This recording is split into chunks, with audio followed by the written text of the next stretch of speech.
발레로 해석한 볼레로. 안녕하세요. 프리리딩입니다. 오늘은 발레라는 예술 형식 안에서 모리스 라벨의 볼레로가 어떻게 다양한 형태로 재해석되고 발전해왔는지 이야기하는 시간을 가져보겠습니다. 특히 모리스 베자르의 혁신적인 안무와 현대 발레의 다채로운 접근 방식에 초점을 맞추어 논의를 전개하고자 합니다. 우리가 오늘 다룰 이 주제는 단순한 예술 비평을 넘어 음악과 무용이 어떻게 상호작용하며 새로운 의미를 창출하는지에 대한 깊이 있는 통찰을 제공할 것입니다. 볼레로는 원래 스페인과 쿠바에서 유래한 열정적인 춤곡입니다. 스페인 볼레로는 주로 4분의 3박자의 경쾌하고 리드미컬한 움직임을 특징으로 하며 플라멩코와 같은 스페인 전통 춤의 요소가 가미되어 때로는 강렬하고 정열적인 느낌을 주기도 합니다. 반면 쿠바 볼레로는 4분의 2 또는 4분의 4박자에 보다 유연하고 감각적인 리듬을 가지며 라틴 특유의 낭만적이고 서정적인 분위기를 자아냅니다. 이러한 민속적인 기원 위에 모리스 라벨은 1928년 전 세계적인 명성을 얻었던 발레리나이다. 루빈스타인의 의뢰를 받아 자신만의 독특한 관현 악곡 볼레로를 작곡하게 됩니다. 라벨의 볼레로는 시장조 4분의 3박자로 구성되어 있으며 곡의 시작부터 끝까지 점진적으로 소리가 커지는 크레셴도 구조를 가지고 있습니다. 이 구조는 마치 잔잔한 물결이 거대한 파도로 변하는 것처럼 처음에는 거의 들리지 않을 정도로 미약하게 시작하여 서서히 그 볼륨과 강도를 증폭시켜 나가는 특징을 보입니다. 두 개의 대조적인 멜로디가 반복적으로 나타나지만 각각의 반복마다 오케스트레이션과 악기 구성에 미묘하고도 정교한 변화를 주어 끊임없이 새로운 색채를 더합니다. 플루트, 클라리넷, 바순, 오보에, 트럼펫, 트롬본 등 다양한 악기들이 순차적으로 등장하며 멜로디를 연주함으로써 동일한 멜로디임에도 불구하고 매번 다른 음색과 분위기를 연출합니다.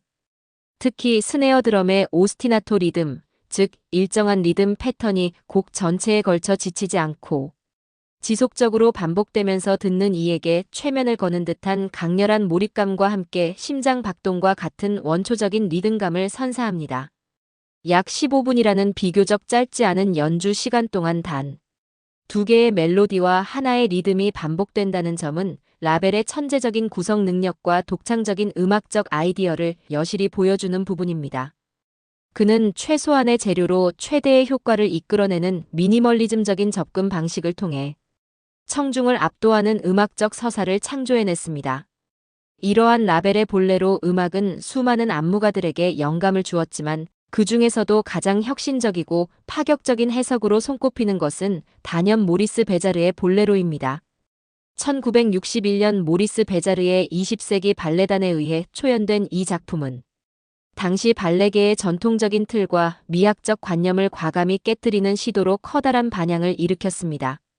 그의 안무는 라벨의 음악이 가진 반복성과 점진적인 고조라는 핵심적인 특성을 시각적으로 완벽하게 구현해냈을 뿐만 아니라 그 안에 강렬한 관능미와 원시적인 에너지를 불어넣음으로써 단순한 움직임을 넘어선 철학적이고 존재론적인 메시지를 담아냈습니다. 베자르의 볼레로에서 가장 두드러지는 특징 중 하나는 바로 무대의 활용 방식입니다. 무대 중앙에는 붉은색 원형 테이블이 놓여 있고 그 위에서 한 명의 주역 무용수가 춤을 시작합니다. 이 원형 테이블은 마치 의식을 치르는 고대의 제단과 같은 신성한 공간이면서 동시에 무용수의 내면적 갈등과 해방의 장을 상징하는 듯합니다. 처음에는 단독으로 시작된 움직임은 그 주변을 에워싼 군무 무용수들이 점차적으로 움직임에 동참하며 에너지를 확장해 나가는 구조를 취합니다.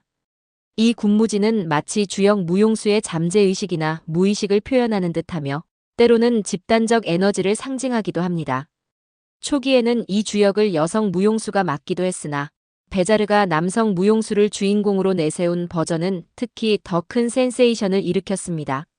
남성 무용수의 단련된 육체적인 아름다움과 야성적인 에너지를 전면에 내세움으로써 당시 발레계에서는 보기 드물었던 남성의 관능미를 극대화시켰다는 평가를 받습니다.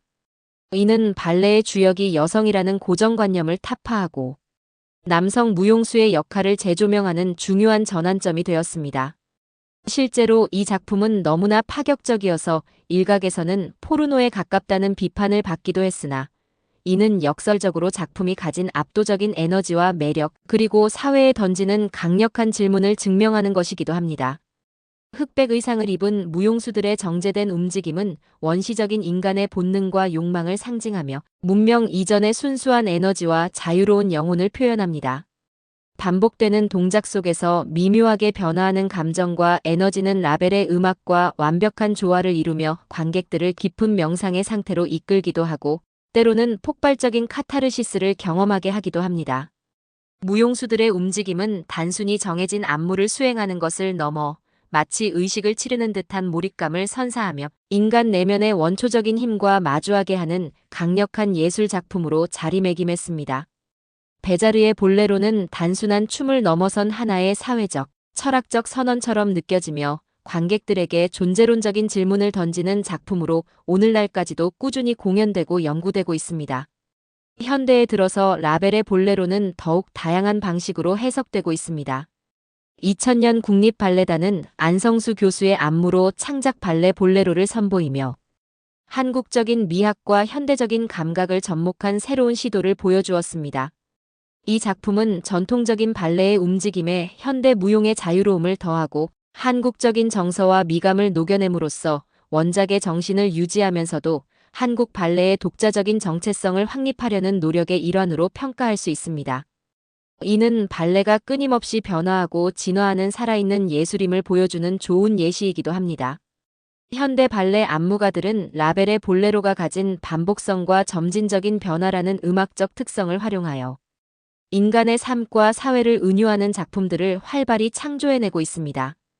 반복되는 일상 속에서 발견하는 미세한 변화들 혹은 개인의 미약한 노력이 모여 거대한 사회적 흐름이나 혁명을 만들어내는 과정 등을 시각화하는데 라벨의 볼레로만큼 효과적인 음악은 없을 것입니다.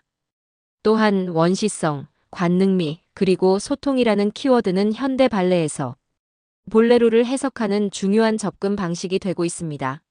문명화된 사회 속에서 잊혀가는 인간 본연의 모습, 즉 본능과 욕망, 그리고 자연과의 조화를 탐구합니다. 더불어 다양한 관계 속에서 발생하는 소통의 방식과 갈등, 화합 등을 춤으로 표현하는 데 있어 볼레로는 무한한 영감을 제공하며 현대인들에게 깊은 공감과 사색의 기회를 제공합니다. 이는 볼레로가 단순히 아름다운 춤을 넘어 인간 존재와 사회 현상에 대한 깊이 있는 질문을 던지는 매개체가 될 수 있음을 의미합니다. 라벨의 볼레로 음악은 비단 발레 공연뿐만 아니라 영화, 광고, 드라마 등 다양한 매체에서 배경음악으로 활용되며 대중에게도 매우 익숙한 곡입니다. 영화 10에서 극적인 장면에 삽입되거나 여러 광고에서 제품의 점진적인 성장이나 압도적인 존재감을 표현하는 데 사용되는 등 그 활용 범위는 상상을 초월합니다. 이는 볼레로가 가진 보편적인 매력과 심오한 예술성을 동시에 보여주는 증거라고 할 수 있습니다. 특히 발레 볼레로에 대한 다양한 칼럼들을 살펴보면 모리스 베자르의 작품이 세상에서 가장 야한 발레라는 수식어로 불리며 그 혁신성과 관능미가 오늘날까지도 끊임없이 회자되는 것을 알 수 있습니다. 이는 발레가 단순히 아름다운 움직임의 나열이 아니라 인간의 가장 깊은 본능과 감정을 표현할 수 있는 강력한 매체임을 증명하는 동시에 예술이 사회적 금기와 통념에 도전하며 새로운 가치를 창출하는 역동적인 과정임을 보여줍니다. 결론적으로 라벨의 볼레로는 시대를 초월하여 수많은 안무가들에게 영감을 제공해온 부르의 명작이며 특히 모리스 베자르의 혁신적인 안무는 이 음악이 가진 잠재력을 최대로 끌어올려 발레의 지평을 확장하는 데 크게 기여했습니다. 현대에 이르러 볼레로는 더욱 다채로운 해석과 창의적인 시도를 통해 끊임없이 진화하며 우리에게 인간 본연의 모습과 삶의 의미를 재조명하고 사회적 메시지를 전달하는 깊이 있는 예술 경험을 선사하고 있습니다. 우리는 볼레로를 통해 음악과 무용이 어떻게 상호작용하며 새로운 예술적 경험을 창조하는지, 그리고 예술이 어떻게 시대를 반영하고 때로는 시대를 선도하는지에 대한 중요한 통찰을 얻을 수 있습니다. 감사합니다.